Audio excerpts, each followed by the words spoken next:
amigos de Página Abierta con la Educación. Si hay algo que se ha convertido en una verdad indiscutible, es la pertinencia de aprender una segunda lengua extranjera, y en particular del inglés. Usted va a decir, bueno, es porque Estados Unidos tiene un rol importante, porque es nuestro primer socio comercial, porque 1 billón de dominicanos viven en Estados Unidos. Sí, parcialmente esas son parte de las razones. Pero es también, señores, porque durante varios años, diferentes países en Europa, en Asia, en África, han adoptado esta lengua como segunda lengua de comunicación para ellos, de manera tal que si yo por casualidad fuese a no importa qué país, y tengan sus lenguas nativas, tengan su lengua propia, tengan su lengua de gobierno, si yo hablo inglés, yo soy capaz de comunicarme con las personas, o por lo menos con 1% importante de la población de ese país. Sin hablar de si yo quiero hacer transacciones comerciales. Si yo quiero hacer transacciones comerciales, definitivamente me voy a encontrar que los importadores, los exportadores de ese país tienen como lengua de comunicación el inglés. Por eso aprender inglés es una necesidad. Y qué mejor para hablar de este tema que hacerlo con una persona que ha hecho de enseñar el inglés su vida. Pero no solamente en el aula, sino que también su experiencia la ha socializado a través de material bibliográfico, para que nosotros, los que enseñamos idiomas, pues bebamos de su experiencia, aprendamos de él. Y por eso me place compartir y presentarle a Máximo Encarnación, quien es profesor de mi universidad, de mi facultad y de mi escuela, de la Universidad Autónoma de Santo Domingo. Máximo. Bueno, muchas gracias, maestra, Fui tu maestra, colega, y en un momento fue mi jefa. También. En aquellos tiempos de usted era directora de nuestra escuela. Gracias por invitarme, es un honor estar aquí por segunda vez.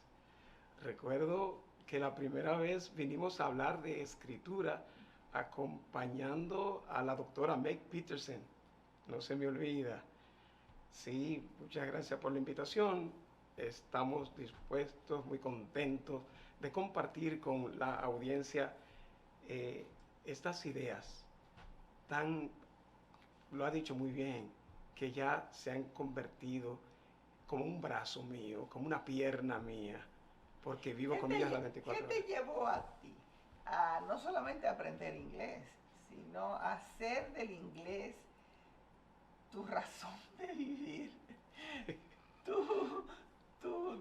Inclusive, ¿por qué no decirlo? Tu sustento.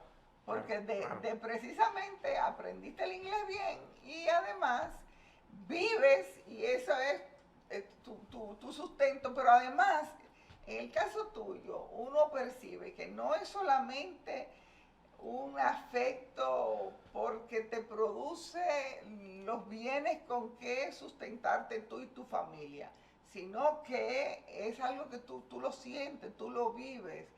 ¿Cómo nace ese amor tuyo por el inglés? Bueno, parecería raro, pero como dicen popularmente, cuando yo entro al bachillerato, entro prácticamente en cero en inglés. A pesar de que había dado en 7º y 8º.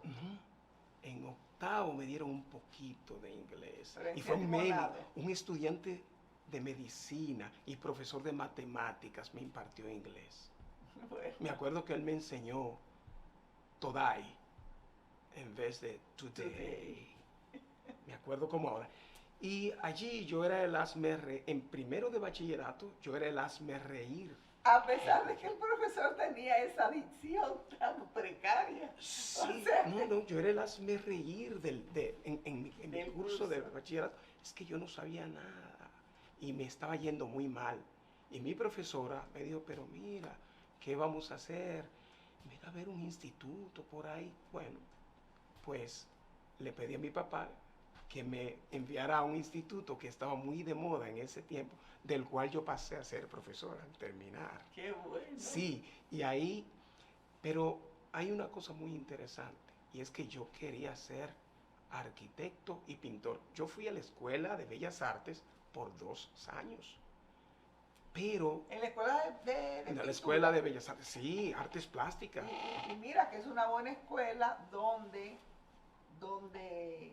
mira ya, Sí, para que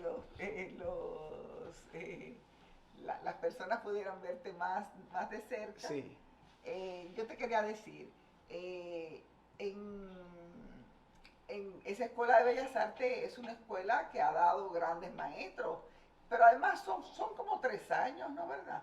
O no, 4.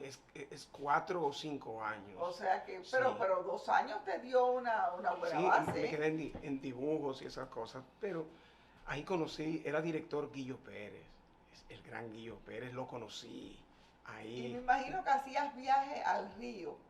No, No, porque había una etapa donde a los muchachos se les invitaba los sábados ir y cruzar con una barca hacia el otro lado del río para sí, desde allí hacer dibujos. no, ¿No te tocó esa no etapa? llegué hasta ahí, y además yo vivía muy lejos. Y entonces, pero ¿qué pasa? Yo voy donde mi mentor de ese tiempo, le digo, mira, ya yo me voy a graduar de bachiller, eh, y yo quiero ser arquitecto y pintor, pero yo no tengo el dinero para, mi familia no tiene los recursos. Para estudiar Y él me arquitectura. dice, pero mira, ya tú hablas inglés, ya yo había terminado mi curso de inglés. ¿Por qué no vas a una carrera paralela que hay en la universidad que se llama Certificado en Estudios Superiores en Educación, mención inglés? Y allí te haces profesor de inglés graduado y das unas cuantas horas de inglés y te pagas tu arquitectura. Ay, Diana, ¿qué pasó? Cuando yo entré en asignaturas especializadas, composición inglesa con Elciel Devot, gramática inglesa 1 con Vicente Sobrevela, literatura inglesa con el gran Giovanni Di Pietro, didáctica especial del idioma inglés con el gran Emilio López, que en paz descanse. Yo dije, adiós arquitectura. Y ahí empieza, ya yo era profesor de inglés en ese tiempo, en el instituto donde había estudiado, y nada, a partir de ahí empezó mi pasión. Pero me lleva a meterme más en el asunto una misión que una directora me encomendó en San Francisco de Macorís y en Nagua. La misión de impartir asignaturas especializadas. Eso me metió de lleno en las teorías, eh, toda la Sí, historia. porque realmente si tú eres responsable y te asignan materias especializadas, tú tienes que estudiar y prepararte para cada día ser mejor en esas materias especializadas. Claro que sí. Y en consecuencia, pues tú te potencializas y, Sí. te haces mucho más, un experticio más Sí. acabado. Sí, eso pasó conmigo. Luego vino la maestría y eso me fortaleció. Y yo digo que yo soy como dijo Joan Manuel Serrat una vez que le preguntaron sobre su profesión, y él dijo, yo soy un eterno debutante. Yo me considero un eterno debutante, me considero un eterno aprendiz de estas cosas. No, y es Máximo, precisamente, lo que hace dos cosas.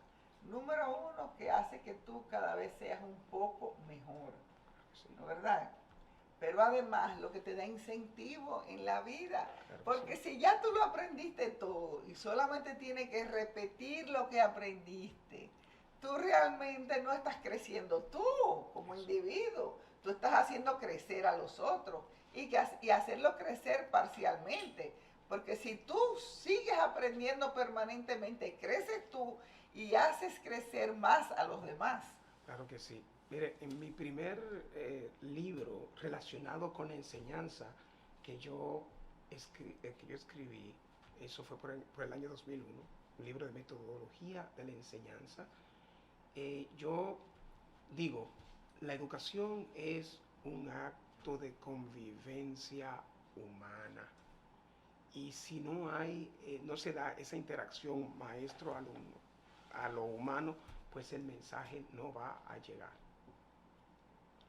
Entonces eso pasa. Entonces, por eso se dice que la educación es cualquier tipo de área del saber, es el motor del desarrollo de los pueblos.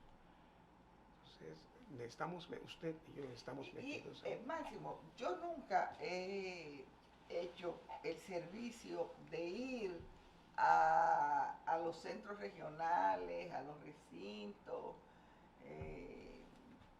Soy madre de familia bastante numerosa y entendí que tenía que priorizar mi familia. Pero ¿sientes tú que el hecho de ser profesor viajero, profesor que va a los centros regionales a impartir docencia, además de que te ha agotado, te ha quitado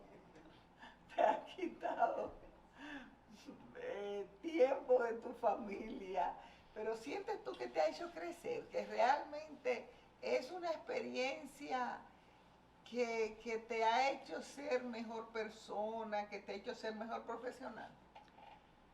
Interesante pregunta. Recuerdo que en las clases de Giovanni Di Pietro analizamos un poema de Tennyson que se llama Ulises, donde la vida es comparada con un viaje. Un viaje. Viajar a los centros regionales ha sido una experiencia maravillosa. No solo por ir a trabajar, sino que yo soy una persona de naturaleza. Me gusta mucho la naturaleza y todo el tiempo que tengo en la universidad lo tengo viajando. Y el trayecto me satisface tanto de ida como de vuelta. Es algo extraño. O sea, que aunque son paisajes que tú has visto cientos de veces, te siguen produciendo deleite el contemplarlos. No, sí, y no me cansa, no me cansa.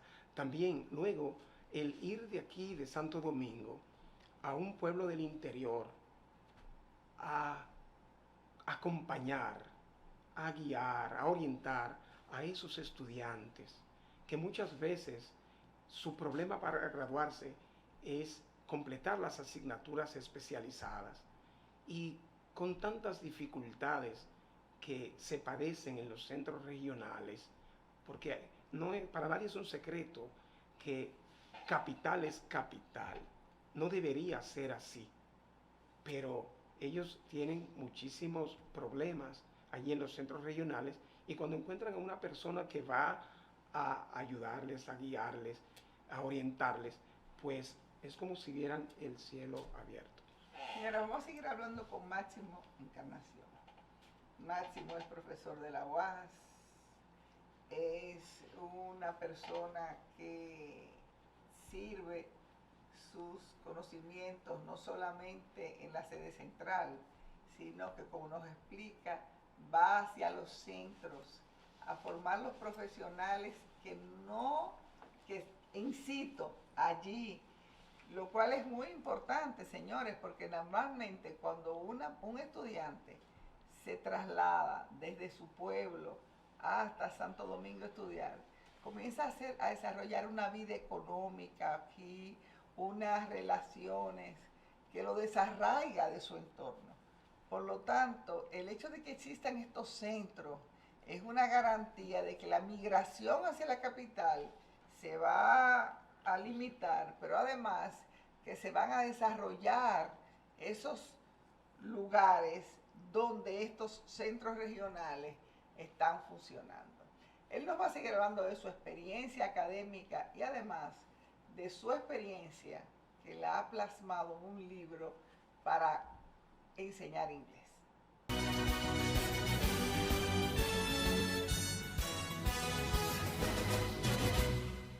Bien, Máximo. Entonces, tú has dicho algo que yo nunca había pensado y es el hecho de que yo solamente, yo solamente había pensado en lo agotador que es salir de madrugada los viernes hacia un destino.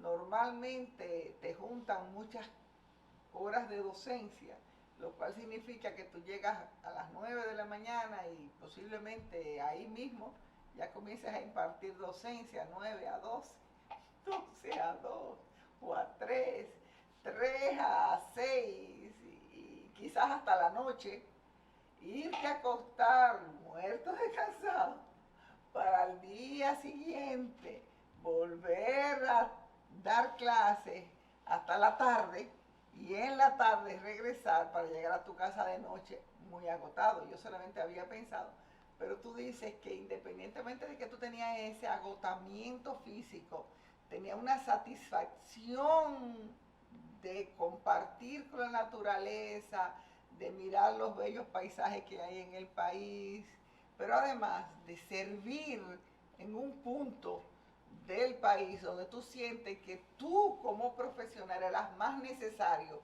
que en la sede central y en Santo Domingo. Sí, muy interesante. Esta profesión mía, yo digo que a mí me pagan por disfrutar.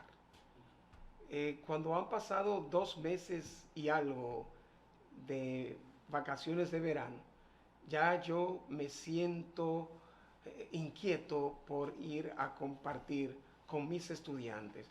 Es que la experiencia de enseñanza y aprendizaje no tiene por qué ser agotadora, no tiene por qué ser aburrida, no tiene por qué causar malestar. Es que existen dinámicas, existen estrategias que se que se dan, sí, que se dan. Ahí estoy impartiendo una conferencia en Santiago y me fue bastante bien, ha sido un éxito este asunto. Pero yo les decía que compartir con los estudiantes, enseñar, es un disfrute, para mí es una fiesta, así es como yo veo este asunto. O sea que tú realmente no llegas agotadísimo. No, siento el cansancio cuando me acuesto. Yo digo, wow, estoy cansado, pero en el momento no. Es como una persona, perdone que... A mí me pasa lo mismo. Mientras estoy dando clases, no me percato hasta qué punto estoy haciendo mi esfuerzo. Pero inmediatamente termino mi función, mi cuerpo está resentido. Ah, usted me entiende. Y usted fue mi profesora de francés. Sí, entiende perfectamente. Y yo recuerdo el dinamismo de su docencia. Yo comparo esto como cuando hace un tiempo yo tuve un accidente en una motocicleta en que yo transitaba. Yo tomé mi motocicleta de nuevo y llegué a mi casa.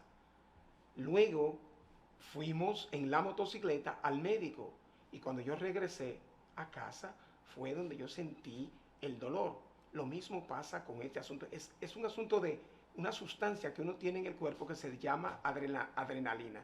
Yo siento una adrenalina especial cuando estoy en el aula con mis estudiantes, porque ahí se dan tantas cosas bonitas que uno no siente el cansancio. Al menos es mi caso. Y yo no puedo jubilarme. Y qué bueno que sea así, Máximo, porque eso determina que porque de la misma manera que tú te sientes cansado, en esa misma manera tú no puedes dar todo de ti y tus estudiantes lo sienten. Eso. Y tus estudiantes lo sienten. Claro. Tus estudiantes se aburren porque tú estás cansado. Pero si tú te sientes con esa energía, pues realmente esa misma energía tú proyectas a tus clases y se hacen mucho más amenas. Máximo, ¿en qué consiste realmente tu libro que te ha, bueno, pues hecho bastante famoso, vamos a decirlo así?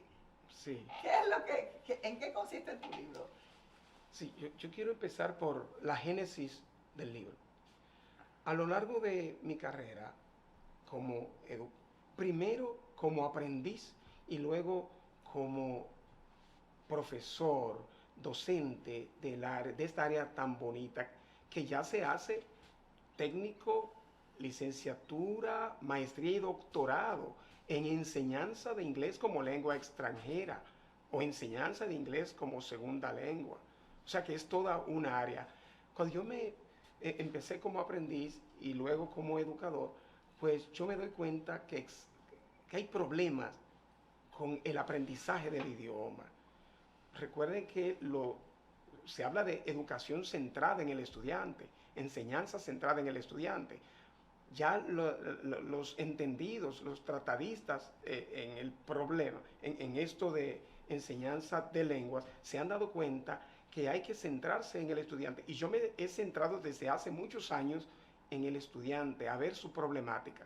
Y me doy cuenta que lo que pasa es que hay una serie de mitos, falta convicción de que sí se puede. Lo primero es que hay que entender que tenemos o sea que, perdón, escúchame, tú dices que hay personas que en su mente dicen, mira, yo no lo voy a lograr, yo no voy a ser bueno en inglés. Realmente, si veo una película, yo realmente no lo entiendo todo. Si oigo una canción, y eso no lo voy a lograr nunca, porque aprender una lengua y el ser bilingüe en esa lengua, pero es necesario ser bilingüe, es necesario para que tú te sientas que tienes competencia comunicativa, que la gente ni se percate que tú eres extranjero, o realmente tú debes tratar de tener una pronunciación cada vez más parecida a un nativo, pero que sin que esto se convierta en una obsesión para ti. Es un punto súper interesante.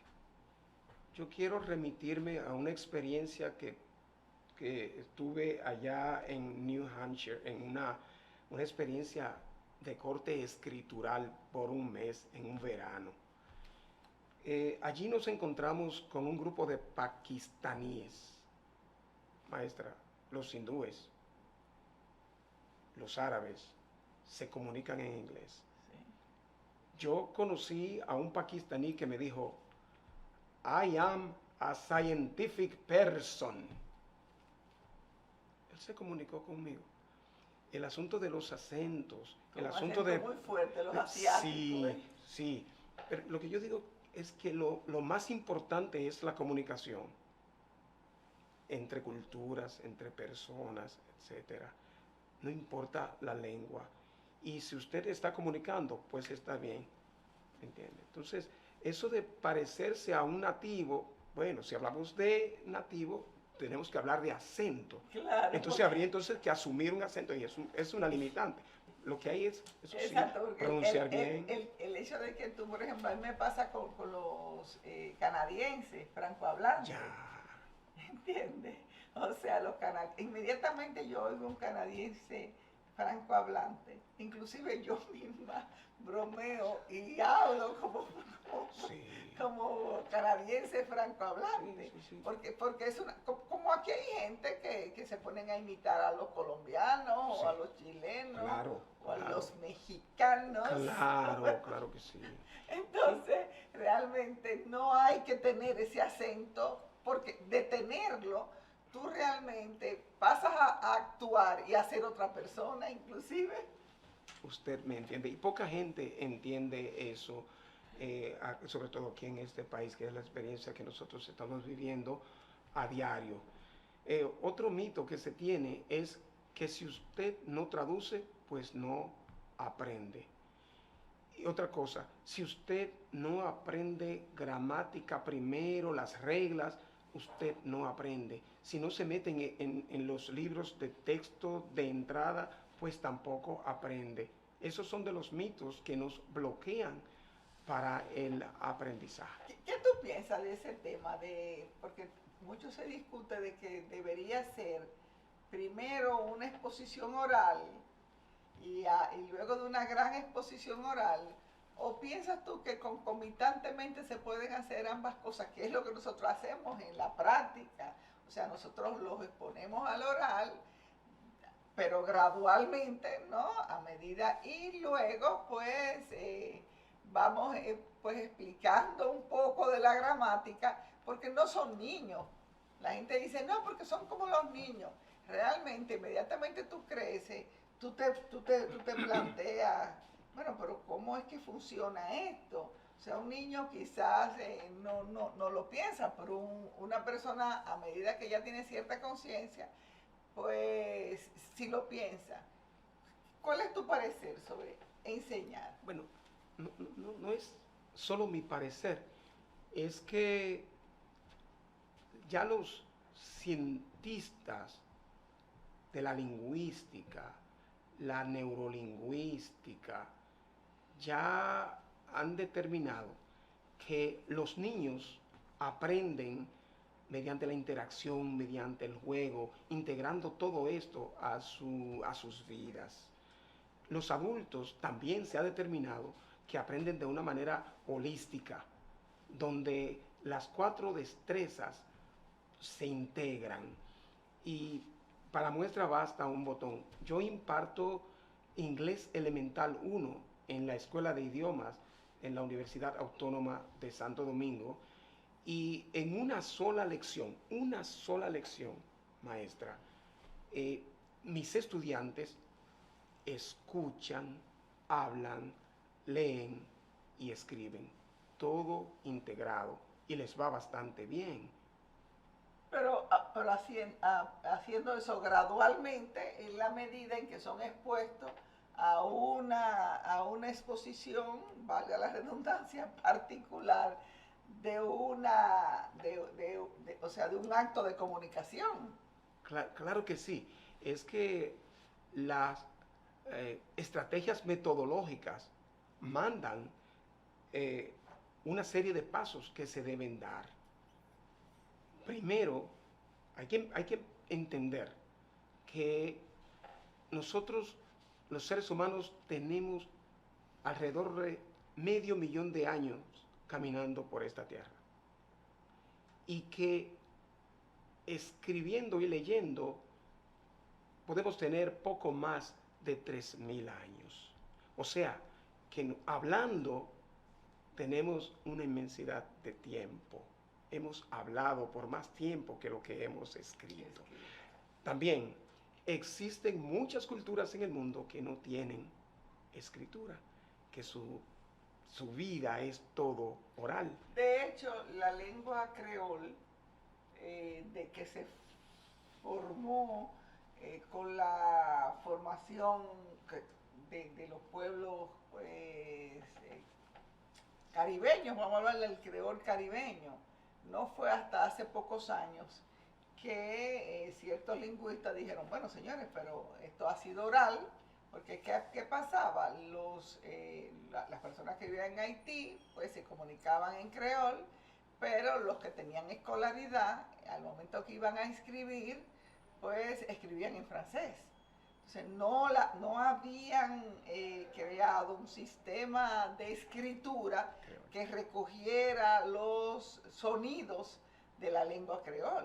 Pero bueno, se pusieron de acuerdo y había un intento particular de las personas de hacerlo, pero no. De repente una serie de lingüistas se sentaron, no, vamos a dotar a la lengua creol de una escritura, y eso fue no hace más de 30 años. Eso, sí, es así.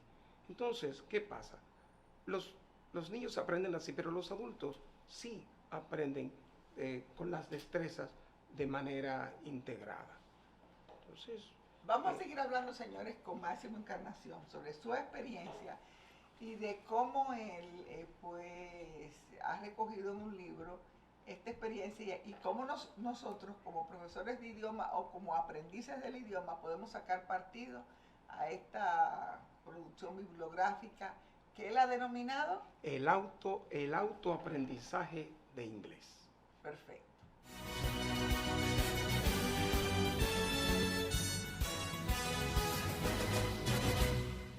Máximo, todo aprendizaje tiene un auto, me explico. Los estudiantes universitarios que entienden, que son mis alumnos, que entienden que porque Diana Contreras es la persona que le va a dar clase de francés, van a aprender francés, sin ellos no asumir que el aprender es su responsabilidad y que yo solamente puedo ser un vehículo que le puede hacer más agradable, menos agradable, más rápido, diferente su aprendizaje, pero que su aprendizaje básico es de ellos. Tú llamas el autoaprendizaje del inglés. ¿Cómo una persona, o sea, cómo tú lo vas guiando para que la persona entienda que su aprendizaje es su responsabilidad? Bueno, es como, maestra, es como si usted hubiese estado conmigo al momento de yo concebir el libro, porque hay gente que cree que autoaprendizaje se refiere solo a la autodidáctica, una persona encerrada en un cuarto, sola, aprendiendo. Bueno, usted es un especialista en el asunto, igual que yo, y por eso estamos hablando los mismos códigos. Como usted lo dice, el aprendizaje es responsabilidad del estudiante. El maestro es un guía, un facilitador. En mi libro, El autoaprendizaje de inglés, yo tengo testimonios ahí de 4 personas. En la primera edición había 2 hombres, pero luego yo digo, bueno, vamos a equilibrar. Y resulta que esos 2 hombres coincidentemente aprendieron autodidácticamente por sí solos. Luego, sin haber ido a una escuela. O sea, ahora es mucho más posible, porque antes la gente tenía que coger unos libros. Yo recuerdo a mi amigo, ido a destiempo, Roberto Suero, que llegó a ser profesor de la UAS. Bueno, que él, cuando llegó a la UAS, sabía muchísimo inglés. Y lo había aprendido con un libro que se llama Marina Guilú. ¿Entendido? Sí. Y tú te preguntabas cómo solo con un libro podía aprenderlo. Pero ahora yo digo, Máximo, que tú tienes una infinidad, sin hablar de que tú puedes ver películas, que tú puedes ponerte a noticiero, en el idioma que te dé tu gana, ¿eh? Sí. Pakistaní, que tú quieras aprender, por decir. Urdu. Urdu es el idioma de los pakistaníes. Bueno, urdu que tú quieras aprender, pues tú lo puedes aprender sencillamente buscando en YouTube, en lo que fuera, sí, una exposición a esta lengua. Entonces yo te pregunto, realmente ese autoaprendizaje, ¿cómo tú se lo estimulas a tus estudiantes? De que sigan solos, de que no se atengan solamente a la que tú enseñas. Primero yo quiero hablar de una experiencia fenomenal. Yo conocí a un primo cuando fui a trabajar a uno de los institutos más grandes, si no el más grande de este país. Allí me encontré con Johnny Encarnación, mi primo, en paz descanse. Lamentablemente el año antepasado, él murió, el año pasado. Y Johnny Encarnación aprendió inglés, casi nativo. Aprendió francés y alemán, solo. Yo recojo ese testimonio en mi libro. Tengo otra experiencia. Un profesor que usted conoce muy bien, Alexis Salgarro, aprendió en Barahona por correspondencia. Le enviaban unos materiales impresos y unos discos en vinilo y él los revisaba en su casa. Cuando Enfield School, posiblemente. Algo así, Enfield School, bueno, y cuando él vino a la universidad a estudiar idiomas, él tomó los exámenes de nivel y los pasó los 8. Yo pasé los primeros 5. Me quedé en el quinto porque saqué menos de 85. Sí. Y él los pasó los 8. Eso es una proeza. Hoy por hoy, Alexis Algarrobo, lo digo en mi libro, es profesor, catedrático universitario con experiencia tremenda y autor, escritor de libros de inglés y de libros en español. A mis estudiantes, yo les hablo de las tecnologías, de las nuevas tecnologías y las tecnologías tradicionales, las no muy nuevas, que las utilicen a su favor y que sobre todo integren estos saberes a su vida diaria. Yo todavía lo hago. Bueno, Joe Biden le dice a los demócratas que el asunto de las vacunas no es un juego.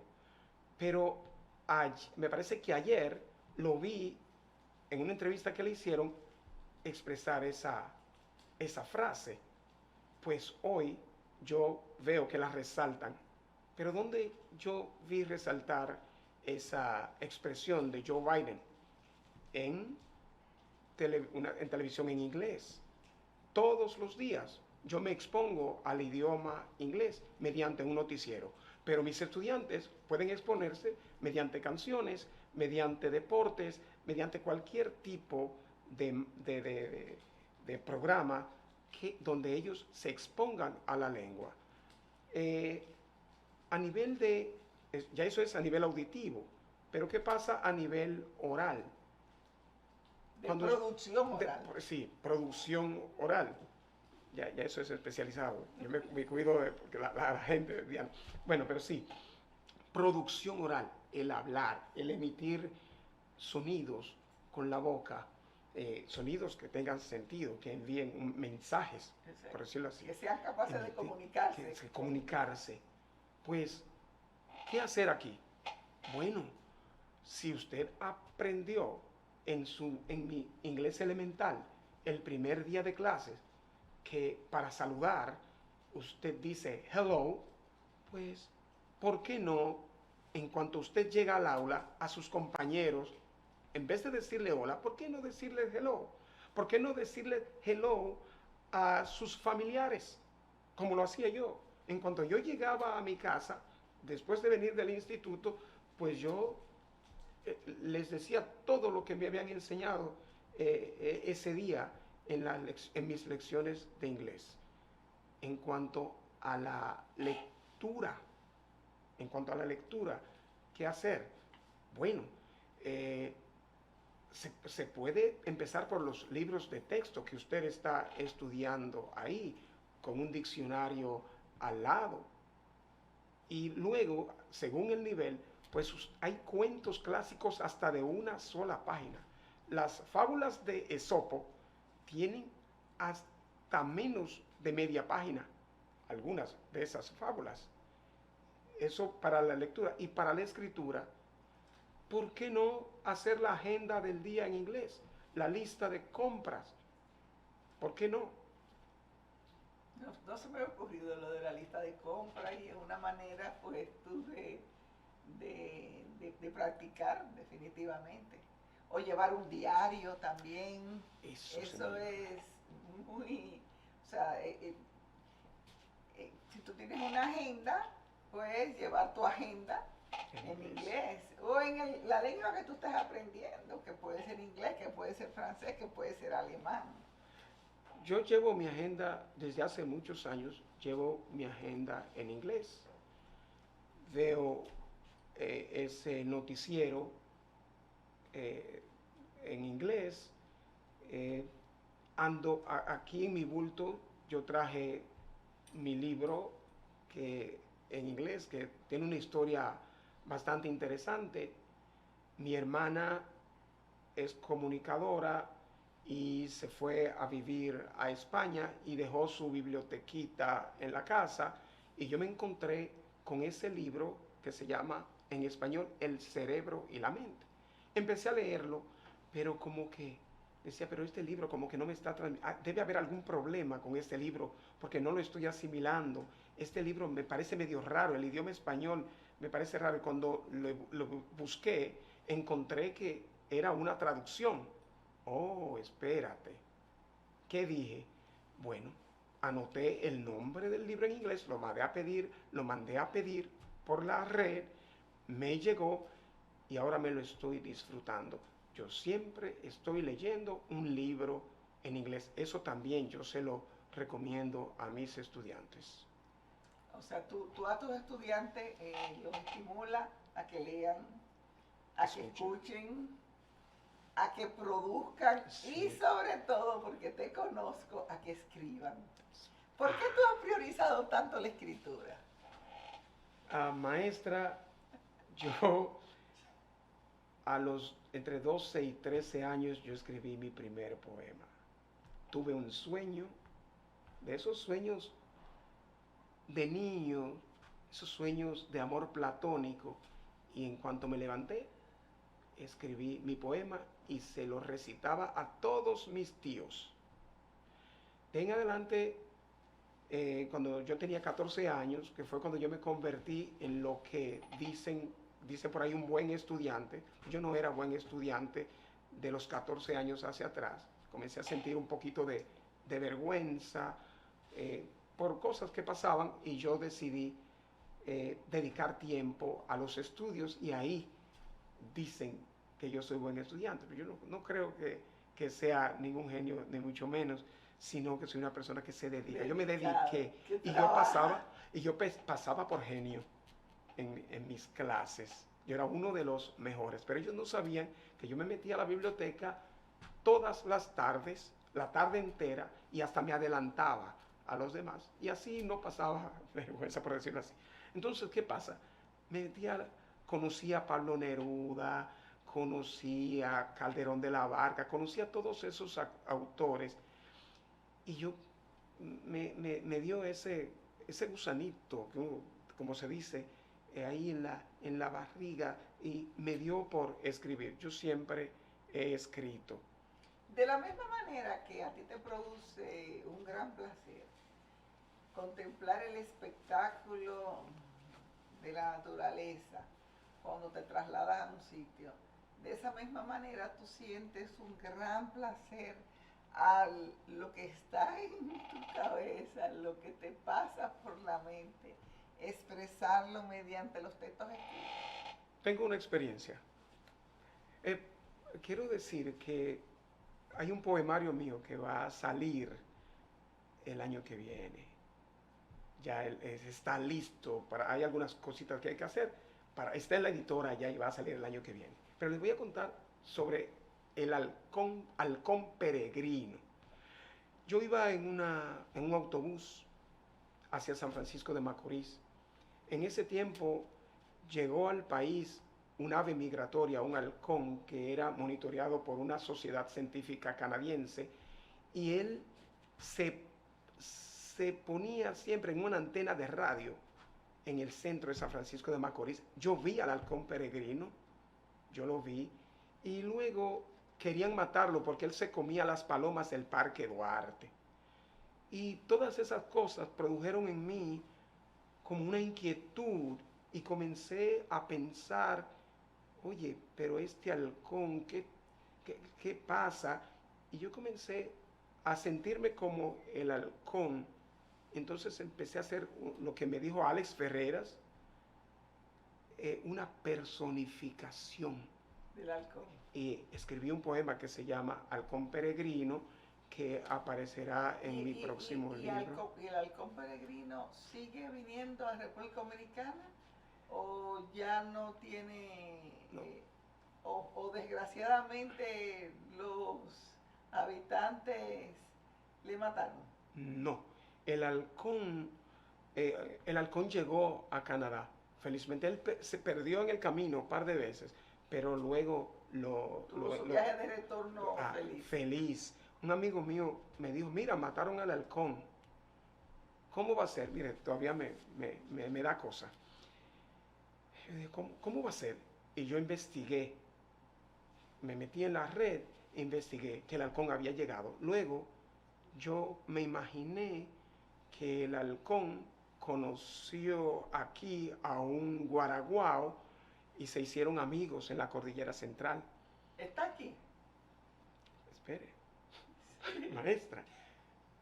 Y el guaraguao le escribe una carta al halcón peregrino, su amigo. ¿El guaraguao eres tú? Se llama Carta a Lightning. Eso no lo he publicado, pero lo tengo por ahí.